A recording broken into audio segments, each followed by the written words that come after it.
Hi there, and welcome to your 2022 261 Bhxl. We're just going to start off the back corner of the unit here in the bumper. This is where we're going to store your sewer hose. Take note of these two ears here. These are the two ears that are going to be connecting to your sewer outlet. We just keep it in the back bumper here to keep that stench out of the unit. And this cap just goes on there like so. Right next to that, you do have your low point drain as well as your sewer outlet. You notice those are the two same ears we saw on your sewer hose. They just line up with these little tabs here. You give it that click to lock it in. You got a black valve and a gray valve. Your black valve is going to be your dirtiest water filled from your toilets. So you're always going to want to empty that first. And then you can do your gray valve, which is filled from your sinks and showers. Right up from there is a cable satellite inlet. Right next to that, you do have your power cable. Just take note of that ear there. Lines up with that ear on the bottom. Stick it in, give it that quarter turn to really lock it down. Follow that back. It's just your standard 30 amp end. We do also include a 15 amp park adapter, so that way if you're at home and you want to run your fridge, or you're at a campsite that doesn't have 30 amp service, you can use that adapter to run your fridge. Just keep it in mind that you can't run something like your AC because you are going down in amperage. Right down from there, you do have your stabilizer jack. The way that works is there's in the front compartment, I'm going to show you a tool. You just hook that tool up to this nut here, run that down to the ground, give it that extra quarter turn to really snug it up, and it's just going to take any sway or bounce you see that we have in the unit right now. Above your head, you do have a lippered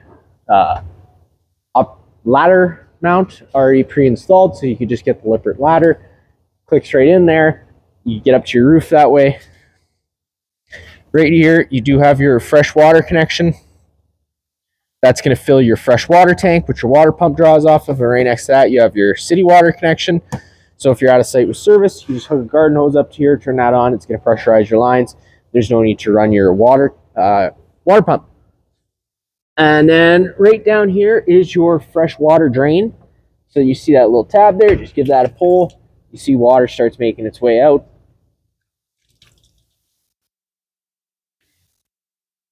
Right next to that, you do have your heater exhaust. You're gonna make sure you don't want to block that whenever you're running your heater, because that does get hot and it blows out hot air. Right up here, you do have your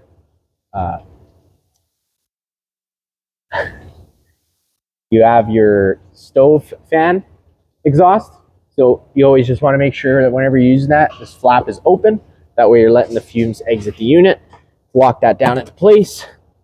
You just push on it, locks it into place. The reason to do so is just keeps all that dust out of the unit whenever you're traveling.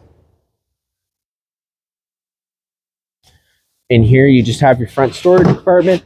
This is where you are going to find your power cord, and as well as your, on the other side, I'll show you, you do also include a water hose and the adapter I was telling you about. Right here is your battery inside this box. Take the strap off, you get access to your battery. Inside here is your propane tanks. Typically, you could just loosen these knobs off on the top, open this flap, you get turn on your propane tanks, you're good to go. For the purpose of this video, I'm just going to take this right off.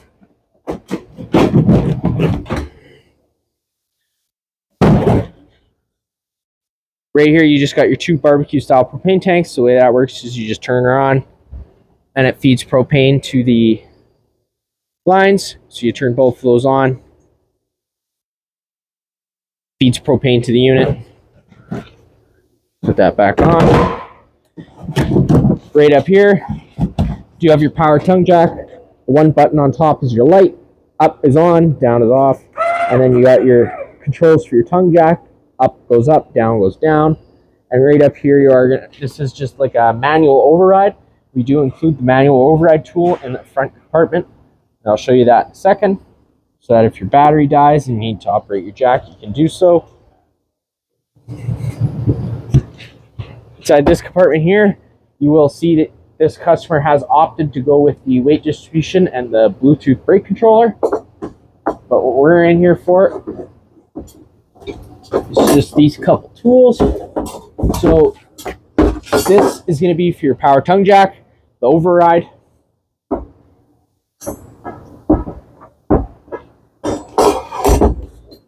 and this here, it's going to be for your jacks. Put that on there. You can run your jacks up and down with the drill.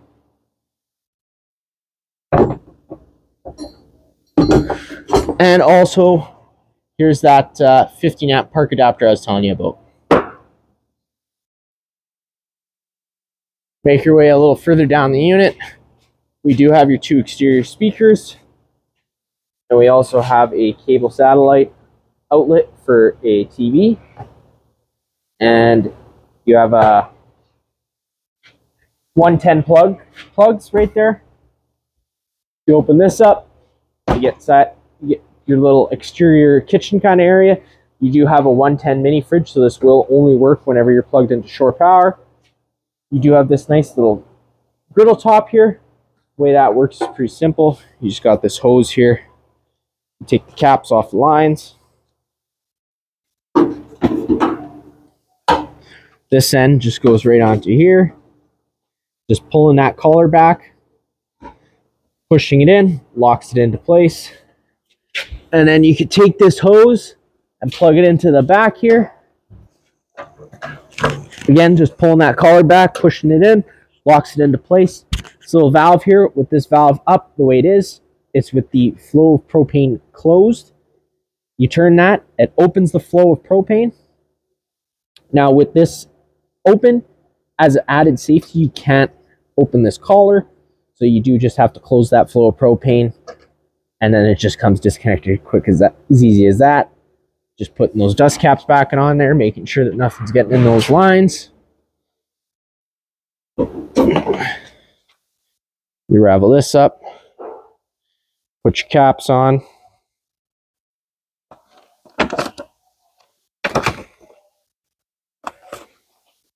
Inside the unit, you do also get this little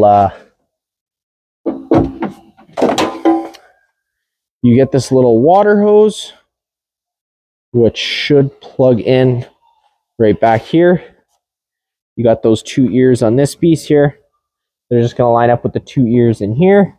And you're just going to push that in, give it a turn, locks into place, and then you get exterior water.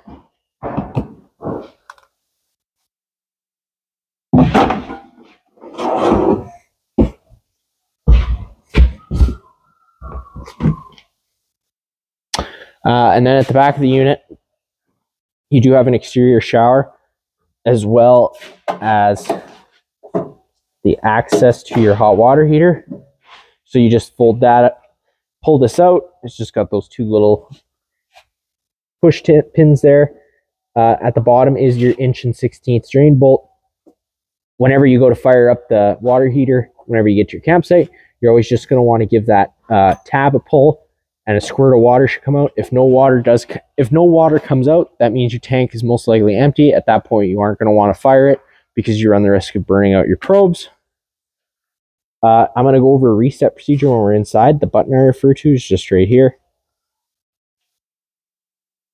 Other than that, there's not a whole lot to worry about in there. Right next to that is your black tank flush. So the way that works is with your black tank valve open and your sewer hose connected, you hook a garden hose up to here, you thread that in, you turn it on, and it's just going to rinse out that tank. So let's say, for example, you've used the unit a few times, you're noticing the black tank is reading 1/3 or 2/3 full, but you know for a fact it's empty. It's usually just debris hanging between the probes. So you just hook that up into here, and that'll rinse out that tank. And then you also have your spare tire back here, as well as your pre-wired for an observation camera. So when we get to the door, we open up that door. It is just on a friction hinge, so the door just kind of sits where you leave it. Whenever you're folding these stairs out, you are just going to want to make sure that door is fully open. That way the latch system doesn't interfere with the door. bring these stairs down, you're just going to pull this blue tab, and the stairs will fold on their way out. Just paying attention to these two little silver tabs here. If you push these in, you can either extend those feet in or out, depending on your campsite needs, and they just lock into slots. Take a step on inside the unit. Straight up on your left is your fire extinguisher. That's straight up like home. Just pull the pin and shoot. And right above your head is your main kind of control center. Hit that dimmer switch. It turns the lights on. Now, if you hold that dimmer switch, it'll brighten the lights and then it'll lower the lights. So you can kind of decide. And whenever you get to a brightness that you like, you just let off the dimmer, and then it's a simple touch to turn on and off. This button here does your exterior awning light, and the button next to that does your exterior speaker lights. This button here does your awning. So you're just going to hit that down, or sorry, hit that button up. The awning's going to start making its way out. I'm not sure if we're going to be able to fully make this awning out today, but you're going to know that awning is fully extended when you see the back of the metal tube and the little flap hang down. Now, just keep in mind, sometimes that flap does get stuck, so you aren't able, so you just have to bring it in and then back out again. See, there you go. I can't run that slide out anymore. That's as much as you're going to get, but if you just take note of this little arm here, let's say it starts raining and you don't want the water to start pooling in the middle of the awning. You just take this arm, you bring it down, tighten this clamp down, it locks it into place, and that does change the pitch of the awning head. Now, if you like that better because it allows for more shade, you can do the same to both sides, front and rear, and it'll allow for more shade. To bring it in, you just hit that button down. When that awning is fully in, the motor is just going to cut out and stop.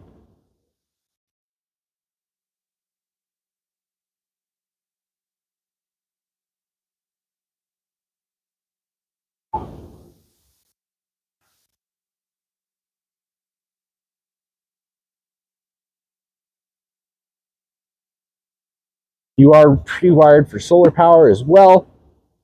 Now you get to your little your tank levels and your battery charge. So you hit that battery button. We're currently C for charging. G would be good. F is fair. L is low. Then you get to your fresh. You go empty, a third, 2/3, and full. Same thing with your black and your gray. Your water pump switch on your far left, you hit that button, it turns on your water pump. And then on your right, you do have your water heater button. So when you hit that water heater button, this DSI fault light comes on. That water heater is going to try lighting itself 3 times. If on the 3rd try it doesn't light, this DSI fault light's going to stay on. So at that point, you just turn that switch off, go hit that reset button, turn the switch back on, and it should try and relight itself again. So for the back bedroom here, your light switch is just on your right. Turns on those lights. Right here, you do have a little laundry chute situation that goes into the front compartment.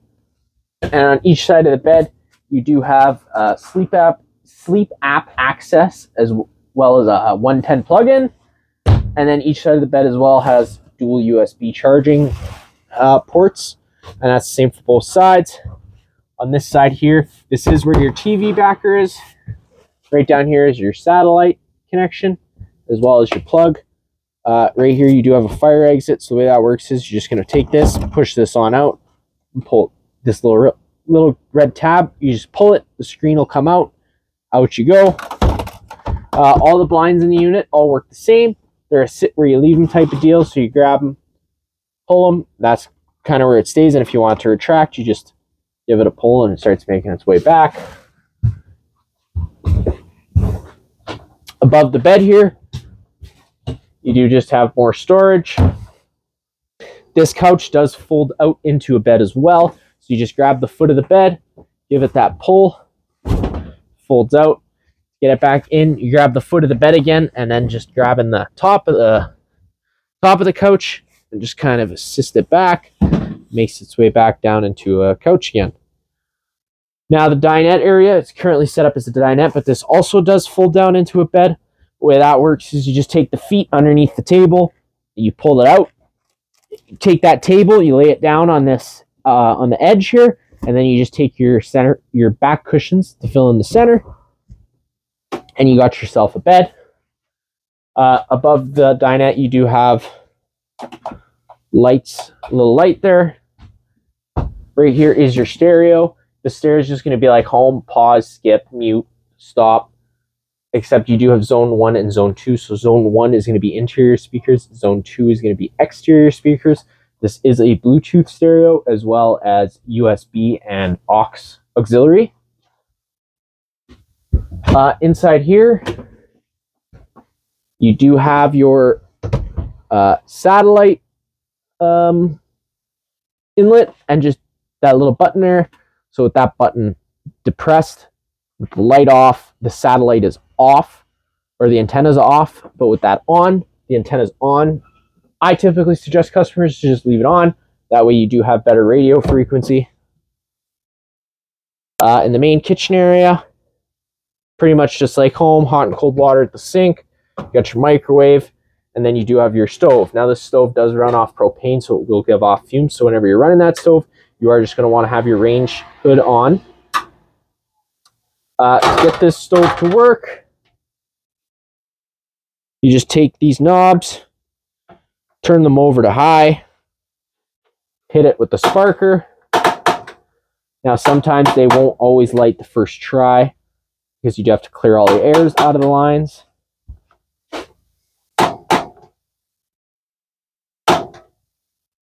Just giving it that second. With this, you hit this button here, it does turn on nice lights on your knobs as well as your oven light. So you hit that button, that lights up. Turn it off, you just hit those knobs. Now to light the oven, it's the same kind of deal. You're just going to take this, hold it in, you push it to this little flame, hold it for a few seconds. Now sometimes this can take a few minutes to get going if it's your first time using it in a while. So you have to clear all the air out of that line there. But you just keep hitting it with that sparker until it goes, and it will eventually go as long as your propane is on. There you go. Give it another second. Now it holds its own. Now you can turn it up to your desired temperature and it lights right on up. Now you can just turn that back down to pilot and it will just hold the pilot light. I'm paranoid. I typically just turn the stove off and relight it whenever I have to use it again. You got your Everchill fridge here. You open it up and you do have your temperature selection at the back here. You got colder and cold. For the fridge section here, you will see you just got that on-off button. To turn it off and on, you just have to hold the button for about 30 seconds, they say.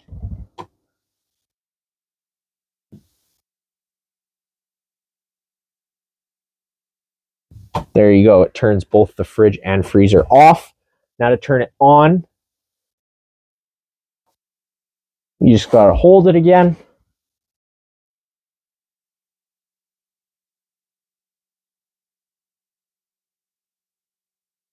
And there you go. It's going to turn back on.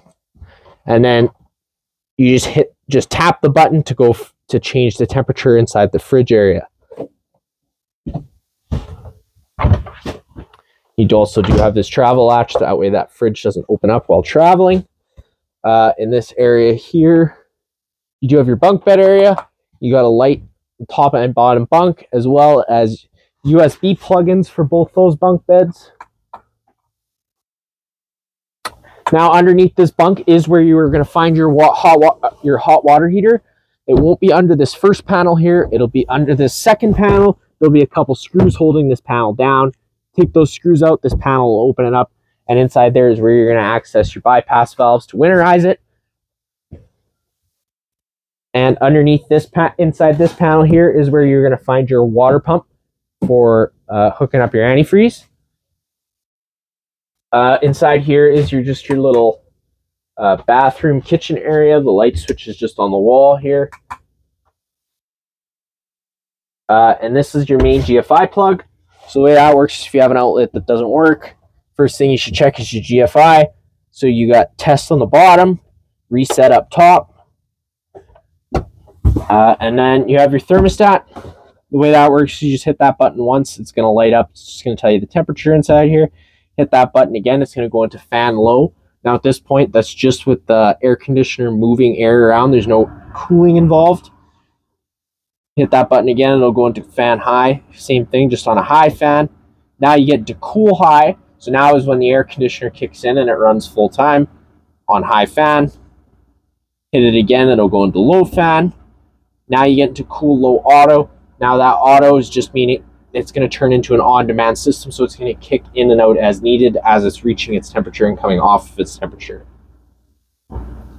Hit that button again, you're going to go into heat. Now it's going to fire up your furnace to have your furnace running. That also runs on propane. And it's going to move all its heat through just your little floor ducts, all your little portals that you see around the unit. Now, when we're talking about propane, there is an LP detector right down here. If that guy ever starts going off, you are just going to want to turn off your main supply of propane to the unit. Open up all the windows, air this place out. Whenever you go to turn off your furnace, the furnace will run for about a minute to 2 minutes just to cool off. And inside here, you do have your bathroom, toilet, flusher on the right, and then you do have your shower, hot and cold water, as well as a swivel head. And one last thing to show you with your air conditioner, you can either have it with these portals, these open, and it's going to dump all its air right here, or you can close these, and it will move all its air through the ceiling ducting, all the portals. That's about it for this unit here. If you have any other questions, feel free to give us a call.